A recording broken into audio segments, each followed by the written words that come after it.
The Right Honorable Speaker of Parliament, Honorable Members of Parliament,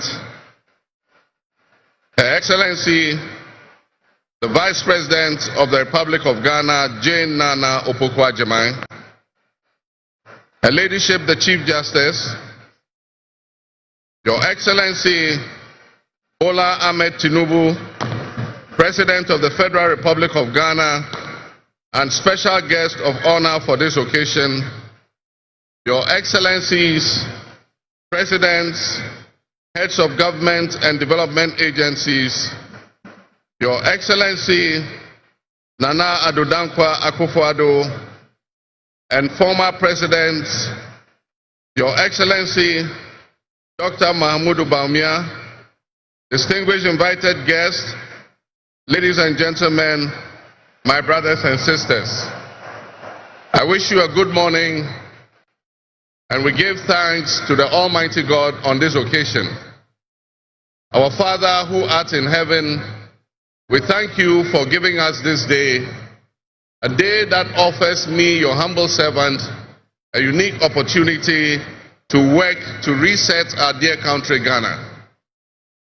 32 years ago, on January 7th, Ghana made its first and most successful democratic transition, a reset, with the swearing in of the newly democratically elected President Jerry John Rawlings of blessed memory.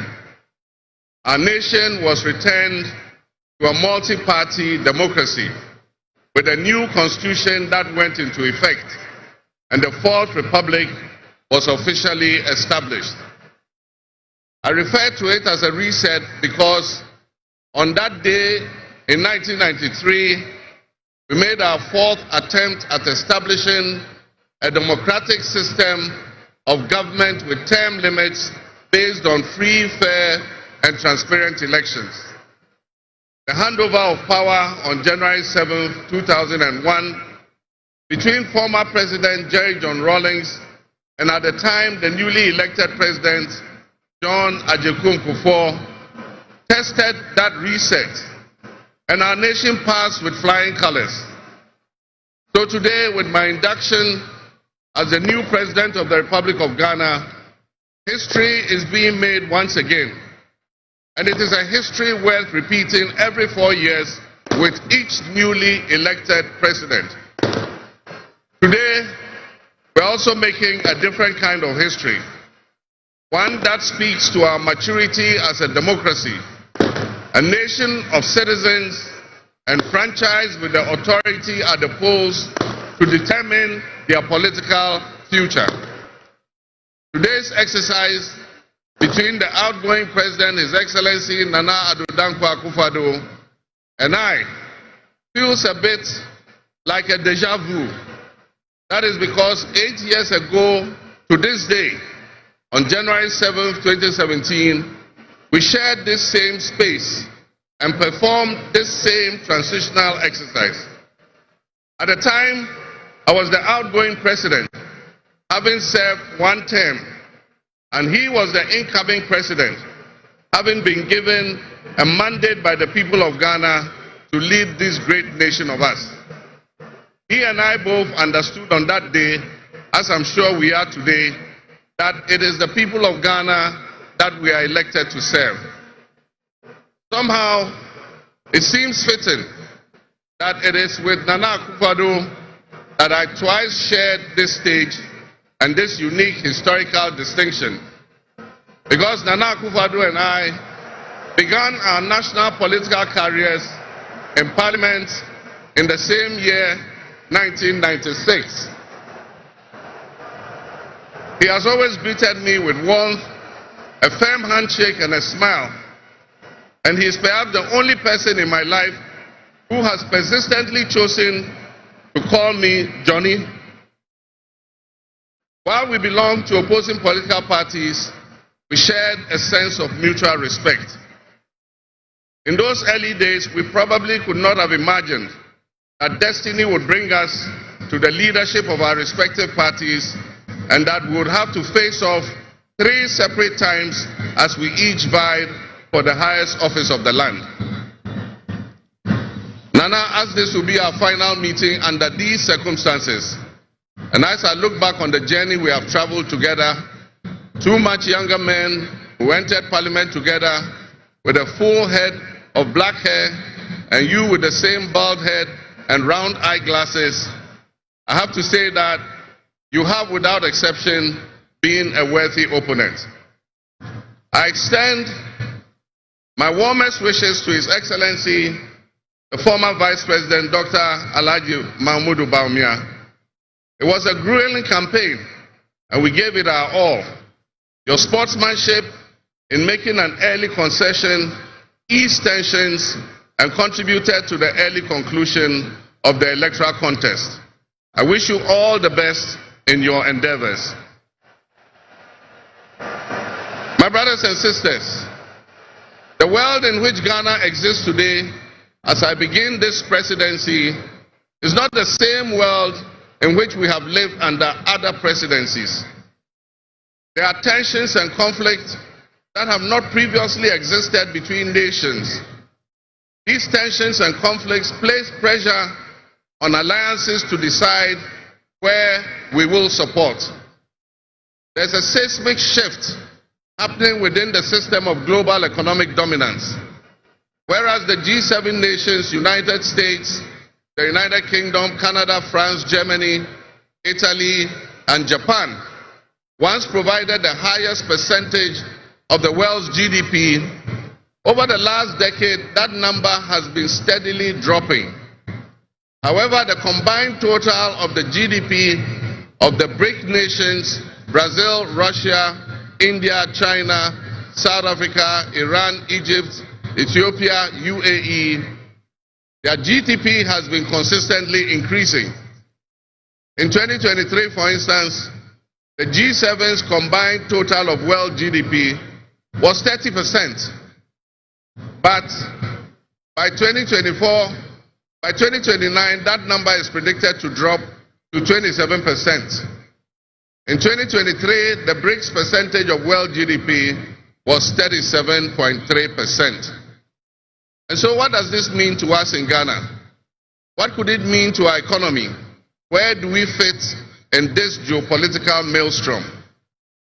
Technology such as artificial intelligence has taken us to new heights, opening up the potential for national, financial, and personal security issues that we are not yet able to imagine.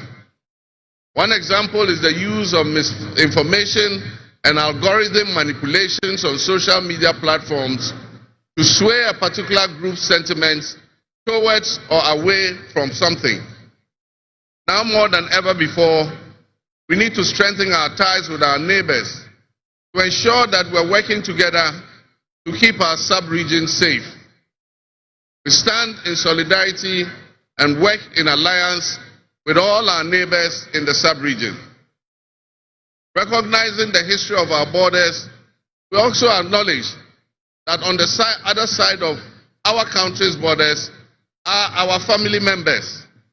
They may be Ivorians, they may be Togolese, they may be Burkinabes, they may be Nigerians or Malians, but they are also Akans, they are Kassinas, they are Gwans, they are Ewes, they are Nzemes, they are Hauses, they are Moshis and Gurmes, because we are all part of one another, one big family. With the increase of the climate crisis, and as the waters grow warmer, melting the Arctic ice and permafrost, there is a greater likelihood for viruses that have been frozen and thought to be extinct for decades, perhaps even centuries, to begin to spread and create another global pandemic. The changing climate conditions, increased population density in urban areas, and mass international travel are enabling existing viruses to spread and mutate at a faster and faster rate than they did before. This is a serious challenge. Let us not forget the toll that the past epidemics of viruses like Ebola, COVID, and Mpox have taken on the families and communities and medical infrastructure in several of our neighboring countries and in the sub-region. Let us also not forget how swiftly and completely the COVID pandemic brought the entire world to a screeching halt. My government will be working diligently to strengthen our public health systems while monitoring the global health situation so that when, and not if, but when the next pandemic or epidemic occurs, the loss of lives in Ghana will be minimal. The larger world exists around us and to some extent within us. While we cannot and should never use it as an excuse to stray from the direct and immediate needs of Ghana for the well-being of our citizens, we must also bear in mind that the affairs of the world, if we care to shape, lessen, avoid, or even at the other end of things, maximize the effect they have on us. My brothers and sisters, barely a month ago, we held historic elections that have caused dramatic shifts in our political landscape.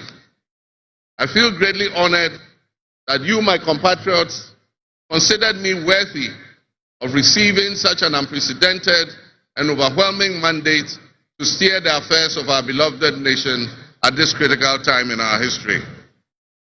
The magnitude of this victory in the presidential elections and the gains that were made by my party, the National Democratic Congress, in the parliamentary elections naturally and justifiably resulted in great joy and celebration across our country, Ghana. But celebrations, no matter how justified and how well earned, must be supplanted by discernment, sobriety, and deeper insights into why we received this kind of mandate in the first place. By voting as you did on December 7th, the Ghanaian people conveyed a powerful message, yet often overlooked by us politicians.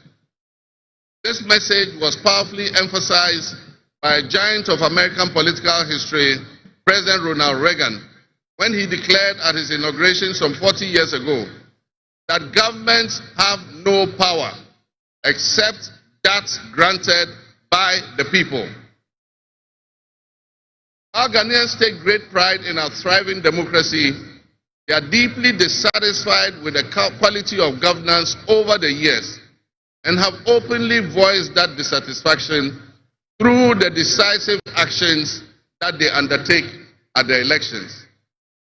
Our people also understand that democracy is not just a token adorned with periodic elections followed by pomp and pageantry with the establishment of a new government. They expect that if democracy is celebrated as a superior means of governance, then its outcomes must be more tangible and benefit them in their individual lives. Any honest introspection and reflection on the pulse of our nation would reveal that many within our population do not feel that they have benefited from or partaking in this democratic dividend. Where people buffeted by severe economic crisis and hardships, and in the last few years we have lurched from crisis to crisis. But there is hope on the horizon. Today should mark the beginning of a new opportunity. An opportunity for us to make a difference in our governance and our economic management. We shall reset our dear nation, Ghana.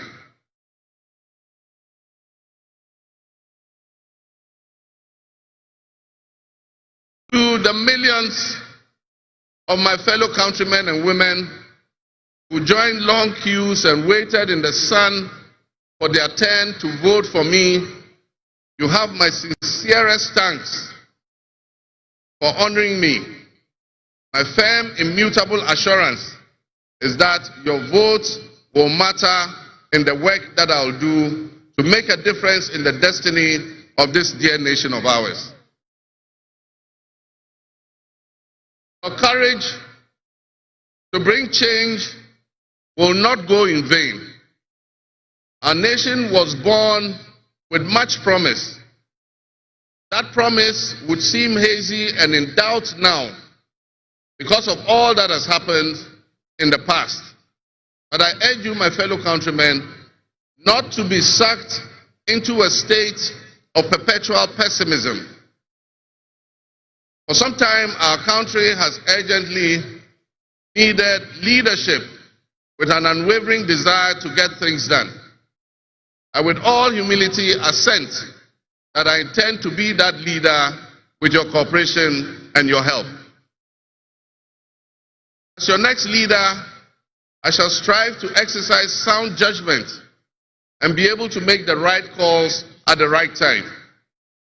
I will have the humility and presence of mind to take responsibility for any challenges and be willing to act firmly and timeously to resolve the challenges that we face as a nation. Since the elections, I have read and heard the word hope used many times in relation to my presidency and what it should offer the citizens of Ghana. I intend to speak plainly and clearly to you today, and every time I address you subsequently, I intend to always tell you the truth. The circumstances we find ourselves in are indeed dire, but even so, I'll be decisive and swift in my actions. We'll focus our initial efforts on 4 critical areas. The first is economic restoration and stabilization of the macroeconomic environment. The second is the improvement of the business and investment environment to ensure that Ghana is once again open for business. The third is governance and constitutional reforms. And the final, but not the least, is accountability and the fight against corruption.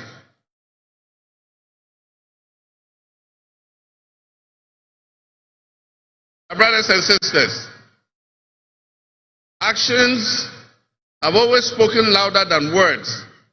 With that in mind, I have entered into a covenant with you, the good people of Ghana, in which I have enumerated 26 actions that I'll take within my first 120 days.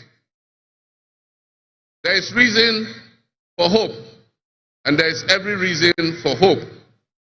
But we must also have faith, because faith empowers us to trust the things that will happen. With faith, you believe what you know, and that is why we need faith to be able to achieve our reset. We need a reset with the faith we have in our country and our leadership. We need a reset with the faith we have in our institutions. We need a reset with our faith in our dear nation, Ghana. And by that I mean in all of us, because all of us are Ghana. You are Ghana, and I am Ghana. All of you seated here today, Ghanaian citizens, you are Ghana. The people who you are with or near you as you watch this on television, in your homes, or listen on radio, or follow on social media are what we call Ghana. I ask that we enter into the covenant with the Ghana we all love and the good people of our country who make up this dear nation. And I ask that you envision a Ghana that you want to live in, a Ghana that you want to leave behind to your children and your grandchildren. What can you do to help build that better Ghana that we all strive for? What behaviors, what attitudes and mindsets can we reset? We need a reset, and we have faith in Ghana's ability to overcome, excel, and be so successful with this reset that it will be difficult to imagine a time when that was not the case. As we stand at this momentous crossroads in our nation's history, I am honored and humbled to accept the mantle of the President of the Republic of Ghana. Today we celebrate a new administration and herald an unprecedented era of opportunity and transformation. With Nana Jane Opoku-Agyeman by my side, we are poised to embark on a journey of progress and inclusivity, united in our vision for a more prosperous Ghana. This day is particularly special for us and for every Ghanaian who dreams of a society where barriers are shattered and ambitions are realized. With the inauguration of Ghana's first female vice president, we have turned a significant page in our history. Nana Jane's ascension to the high office is not merely a personal triumph. It symbolizes our collective commitment to fostering a nation where gender equality and female representation are cherished and amplified. This is a powerful testament to the power of diverse voices to shape the future, voices that have the courage to soar beyond our traditional confines. My brothers and sisters, together as we look to the horizon, we reaffirm our dedication to breaking the glass ceiling that has long hindered many from reaching their full potential. Governance that reflects all segments of our population strengthens our democracy and enriches our conversation. We stand committed to enacting policies that empower women and ensure that the door of opportunity is opened wide for our youth and our women, regardless of their background. Together we will galvanize our efforts to create a society where every Ghanaian can dream, believe, and achieve without any restraints. Remember that great leadership is not defined merely by the offices we occupy, but by the legacy that we leave for future generations. My administration, along with my Vice President, Nana Akufo-Addo, will prioritize inclusivity, accountability, and innovation, forging pathways that will lead to the upliftment of all of our citizens. I'm profoundly grateful for this moment, a cornerstone in our journey towards a brighter future for Ghana. In this resounding victory, I see a clarion call, particularly from the youth of Ghana, a generation that is brimming with potential and dreams that are waiting to be realized. This moment, the powerful affirmation that your voices matter, that your aspirations are valid, and that your future must be our priority. We're committed to translating your hopes into action and creating opportunities for education, entrepreneurship, employment, and empowerment. Our policies will be tailored to sustain innovation and foster industry that engages today's young minds and equip them with the skills needed for tomorrow's challenges. Together with the private sector and captains of business, we will create decent and well-paying jobs.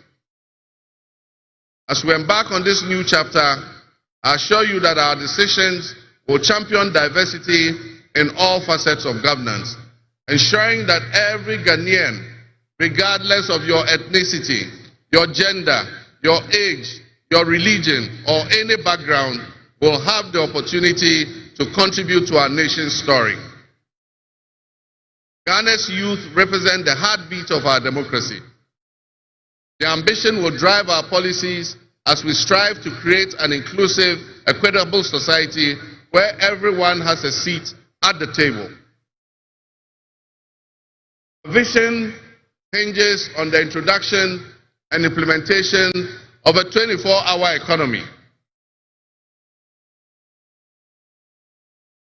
Envisage an innovative and vibrant 24-hour Ghanaian economy, which will also be anchored in agriculture and agribusiness. This innovative approach would unlock potentials that have long remained dormant, enabling us to harness the energy and creativity of all our people. Just imagine a Ghana where our markets are alive and bustling at all hours of the day, with responsive public services accessible at all times, such that businesses can operate flexibly to meet the diverse demands that they are subjected to. And young people, including entrepreneurs, can find opportunities regardless of traditional institutions. The 24-hour economy model will also bolster job creation for the young people, stimulate local industry, and attract foreign investments, and allow us to build resilient communities and a sustainable future. This vision extends beyond mere economic transactions. It symbolizes empowerment, the empowerment of every Ghanaian to contribute to our national progress. My fellow citizens, this vision will allow us to embrace diversity, to cater to varied lifestyles and preferences, and foster a culture of inclusion, ensure that every citizen can enjoy the fruits of his hard work. To the business leaders and entrepreneurs, I invite you to support this new model and join me in shaping a business environment where creativity thrives and where the fruits of your investments contribute to the collective welfare of our nation. Your role in driving our economy forward cannot be overstated. Your innovation and dedication will be a backbone of our success story. And I pledge to you that we would look at the tax regime and rationalize them so that they are more transparent and fair. Members of the business community, I assure you, Ghana is open for business again. Let me thank you, Your Excellencies, my fellow presidents, for leaving what is a busy schedule behind and coming to join us at this ceremony. Your presence brings honor to this inaugural ceremony. And I want to extend my heartfelt thanks to all of you and to our sister countries who have traveled from near and far to be with us today. Your presence is a testament to the strong bonds of friendship and cooperation that exist between our nations. And I promise you I will work to foster the partnerships that transcends our borders, and I'll work collectively with you towards regional stability, economic growth, and mutual respect between our nations. To my friends from across Africa and the world, I thank you and welcome you to Ghana. And in our local parlance, I say Akwaba to all of you. To my family and fellow citizens, my wife Lodina, I thank you for your unwavering support and commitment to our shared vision. This journey is not mine alone. It belongs to all of us. It belongs to each of you. Let today be the dawn of a new era of hope, an era of job creation, an era of accountability, an era of institutional strengthening and resilience, and an era of unparalleled potential for all Ghanaians. We will write the next chapter in Ghana's story, and it will be one of promise, transparency, and transformative progress. My fellow citizens, this is a patriotic call to action for all of us to participate in building a nation that lives up to its promise, where hope thrives and dreams become a reality.